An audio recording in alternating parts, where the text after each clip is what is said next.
नमस्ते ladies and gentleman. आज हम बात करेंगे एक ऐसे महान भारतीय की, एक ऐसा नाम जिसे सुनकर हर दिल गर्व से भर जाता है। Doctor APJ Abdul Kalam. उनकी कहानी हिम्मत की कहानी है, ये सपनों की कहानी है। उनका जन्म हुआ था अक्टूबर 15, 1931 को तमिलनाडु के एक छोटे से आइलैंड टाउन रामेश्वरम में, एक ऐसी जगह जो अपने मंदिरों और सादे जीवन के लिए जानी जाती है। यहीं से उनके साथ हमारा सफर शुरू होता है, एक ऐसा सफर जो उन्हें देश के सबसे ऊंचे पद तक ले गया। क्या शानदार जिंदगी थी वो। उनकी फैमिली पैसों के मामले में अमीर नहीं थी, लेकिन वो संस्कारों से बहुत अमीर थे। उनके पिता जैनुलब्दीन की एक बोट थी, वो कम्युनिटी में एक इज्जतदार इंसान थे। उनकी माँ आशियम्मा एक नेक होममेकर थी। छोटे कलाम एक ऐसे घर में बड़े हुए जहां अलग अलग धर्मों के लोग एक साथ रहते थे। उन्होंने बचपन से ही सभी धर्मों का आदर करना सीखा। एकता की इसी नींव ने उनकी पूरी जिंदगी को एक आकार दिया। उन्होंने एकजुटता की ताकत को बहुत पहले ही समझ लिया था।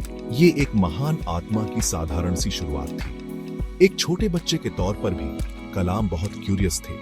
उन्हें नई चीजें सीखना बहुत पसंद था। आसमान में उड़ते पक्षियों को देखकर वो हैरान रह जाते थे। उनके टीचर जलालुद्दीन ने उनकी इस क्यूरियोसिटी को बढ़ावा दिया। वो कलाम से साइंस और डिस्कवरीज के बारे में बात करते थे। अपनी फैमिली और अपनी एजुकेशन को सपोर्ट करने के लिए कलाम ने बहुत मेहनत की। वो सुबह जल्दी उठकर अखबार बांटा करते थे। सोचिए, एक छोटे बच्चे में इतनी डिटर्मिनेशन। इस हार्ड वर्क ने उन्हें जिंदगी के कीमती सबक सिखाए। उन्होंने मेहनत की इज्जत करना सीखा। रामेश्वरम में सीखे सबक उनके साथ हमेशा रहे। उन्होंने अपने रोज के संघर्षों से परसिवरेंस सीखा। उन्होंने अपने आसपास के लोगों की जिंदगी में सादगी देखी। उन्होंने विश्वास और स्पिरिचुअलिटी के महत्व को समझा। उनका बचपन आसान नहीं था, बिल्कुल भी नहीं, लेकिन इसने उन्हें मजबूत बनाया। इसने उन्हें आगे आने वाली बड़ी चैलेंजेस के लिए तैयार किया। इन शुरुआती एक्सपीरियंसेस ने नींव रखी, उस इंसान के लिए एक नींव जो आगे चलकर इंडिया का मिसाइल मैन बना और बाद में पीपल्स प्रेसिडेंट।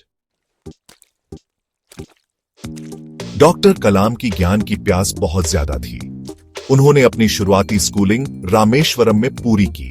शुरुआती दिनों में वो एक एवरेज स्टूडेंट थे, लेकिन वो हमेशा ब्राइट और हार्ड वर्किंग थे। फिर वो रामनाथपुरम के श्वार्ट्स हायर सेकेंडरी स्कूल गए। यहां मैथमेटिक्स और फिजिक्स के लिए उनका प्यार और मजबूत हो गया।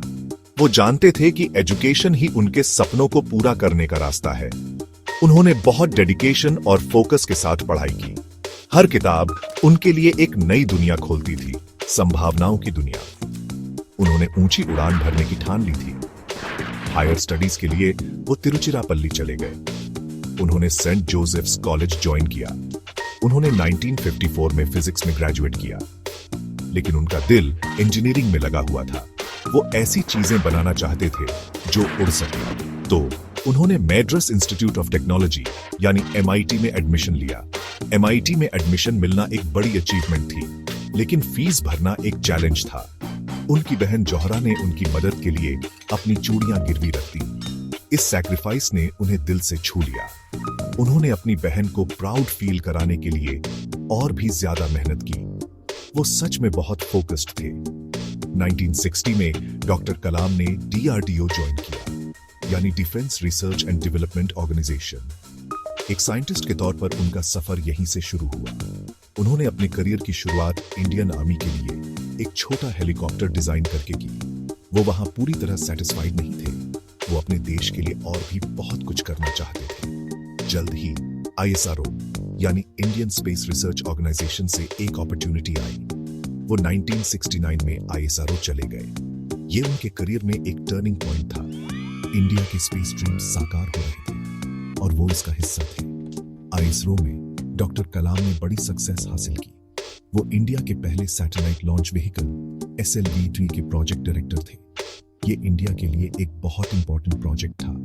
कई चैलेंजेस और फेलियर्स के बाद SLV-3 ने जुलाई 1980 में रोहिणी सैटेलाइट को सक्सेसफुली ऑर्बिट में डिप्लॉय किया। ये इंडिया के लिए एक हिस्टोरिक पल था। डॉक्टर कलाम ने बैलिस्टिक मिसाइल्स डेवलप करने में एक क्रूशियल रोल निभाया।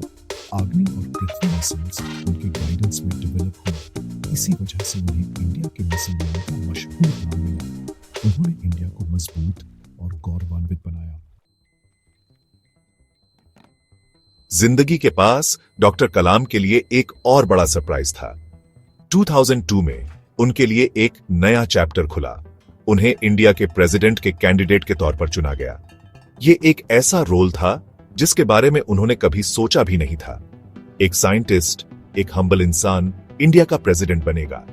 पूरे देश ने जबरदस्त तरीके से उनके नॉमिनेशन का सपोर्ट किया। वो इंडिया के 11वें प्रेसिडेंट बने। ये हर भारतीय के लिए गर्व का पल था। मिसल मैन अब देश के हेड ऑफ द स्टेट थे। वो राष्ट्रपति भवन में एक यूनिक ताजगी लेकर आए। प्रेसिडेंट के तौर पर डॉक्टर कलाम अलग थे। वो सचमुच पीपल्स प्रेसिडेंट थे। उन्होंने राष्ट्रपति भवन के दरवाजे आम लोगों के लिए खोल दिए, खासकर बच्चों और स्टूडेंट्स के लिए। उन्हें यंग माइंड्स के साथ इंटरैक्ट करना बहुत पसंद था। उनका मानना था कि यूथ ही इंडिया का भविष्य है। वो अक्सर देश भर के स्कूल्स और कॉलेजेस में जाते थे। उन्होंने लाखों स्टूडेंट्स को बड़े सपने देखने के लिए इंस्पायर किया। उन्होंने उन्हें अपने गोल्स के लिए मेहनत करने के लिए इनकरेज किया। वो चाहते थे कि हर युवा भारतीय राष्ट्र निर्माण में कंट्रीब्यूट करे। उनकी सादगी ही उनका सबसे बड़ा चार्म थी। अपनी प्रेसिडेंसी के दौरान डॉक्टर कलाम ने इंडिया के लिए कई विजन सामने रखे। उनके फेमस कॉन्सेप्ट्स में से एक था pura, providing urban amenities in rural areas. वो पूरे देश के बैलेंस्ड डेवलपमेंट में विश्वास रखते थे। वो शहरों और गांवों के बीच की खाई को पाटना चाहते थे। वो एक विजनरी थे जो हमेशा इंडिया के भविष्य के बारे में सोचते थे। उन्होंने 2020 तक इंडिया को एक डेवलप्ड नेशन बनाने की बात कही। उनके स्पीचेस उम्मीद और इंस्पिरेशन से भरे होते थे। वो एक ऐसे प्रेसिडेंट थे जो लोगों की आकांक्षाओं से जुड़े। डॉक्टर कलाम का प्रेसिडेंट के तौर पर टर्म 2007 में खत्म हुआ, लेकिन उनका काम रुका नहीं। उन्होंने सिखाना और इंस्पायर करना जारी रखा। उन्होंने दिखाया कि कैसे सबसे ऊंचे पद पर बैठा व्यक्ति भी हम्बल रह सकता है। उन्होंने प्रेसिडेंसी को एक्सेसिबल और रिलेटेबल बनाया। वो एक ऐसे प्रेसिडेंट थे जिन्होंने शानदार राष्ट्रपति भवन में भी सादा जीवन जिया। उन्होंने अपने पद का इस्तेमाल सोच को जगाने और एजुकेशन को बढ़ावा देने के लिए किया। उन्होंने सच में प्रेसिडेंट के रोल को रिडिफाइन किया। उन्होंने लोगों के दिलों पर एक अमिट छाप छोड़ी। डॉक्टर कलाम की जिंदगी संघर्षों से भरी थी। बचपन की गरीबी से लेकर उनके साइंटिफिक प्रोजेक्ट्स में टेक्निकल चैलेंजेस तक, उन्होंने हर मुश्किल का सामना हिम्मत और डिटर्मिनेशन के साथ किया। उन्होंने कभी अपने सपनों या अपने देश का साथ नहीं छोड़ा। उनकी फेलियर्स ने उन्हें जरूरी सबक सिखाए। उनका मानना था कि फेलियर्स ही सक्सेस की सीढ़ियां होती हैं। ये पॉजिटिव एटीट्यूड उनकी पर्सनालिटी की पहचान थी। उन्होंने हमें दिखाया कि मेहनत से कोई भी महानता हासिल कर सकता है। उनकी जीवन कहानी इस बात का सबूत है। उनकी देशभक्ति अटूट थी। उन्होंने अपनी पूरी जिंदगी इंडिया की सेवा में लगा दी, चाहे एक साइंटिस्ट के तौर पर या प्रेसिडेंट के तौर पर। उन्होंने हमेशा देश को पहले रखा। उन्होंने एक मजबूत और सेल्फ रिलायंट इंडिया का सपना देखा। उन्होंने इंडिया को साइंस और टेक्नोलॉजी में लीडर बनाने के लिए बिना थके काम किया। इंडिया के डिफेंस और स्पेस प्रोग्राम्स में उनका योगदान बहुत बड़ा है। वो भारत मां के सच्चे सपूत थे। देश के लिए उनका प्यार उनके हर शब्द और काम में झलकता था।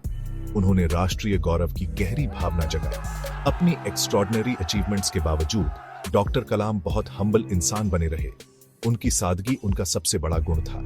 वो अपनी जड़ों को कभी नहीं भूले। प्रेसिडेंट रहते हुए भी उन्होंने सादा जीवन जिया। उनकी दया और ह्यूमिलिटी की कई कहानियां हैं। वो हर किसी के साथ इज्जत से पेश आते थे, चाहे उनका पद कुछ भी हो। वो गहरी आस्था और स्पिरिचुअलिटी वाले इंसान थे। वो लोगों की अच्छाई में विश्वास रखते थे। उनकी प्यारी मुस्कान और नरम बातों ने लाखों दिल जीते। वो एक अनमोल रत्न थे, एक सच्चे भारत रत्न। डॉक्टर कलाम आज हमारे बीच नहीं है, लेकिन उनकी लेगेसी एक अमर ज्योति की तरह जिंदा है।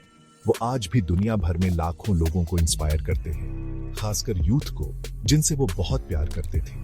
उनकी किताबें जैसे विंग्स ऑफ फायर कई लोगों के लिए मोटिवेशन का सोर्स है। उनका मैसेज सिंपल था, बड़े सपने देखो, खूब मेहनत करो, हम्बल रहो और सीखना कभी मत छोड़ो। डॉक्टर APJ अब्दुल कलाम सिर्फ एक साइंटिस्ट या प्रेसिडेंट से कहीं ज्यादा थे। वो एक महान टीचर, एक विजनरी और आने वाली पीढ़ियों के लिए एक सच्ची इंस्पिरेशन थे। जय हिंद।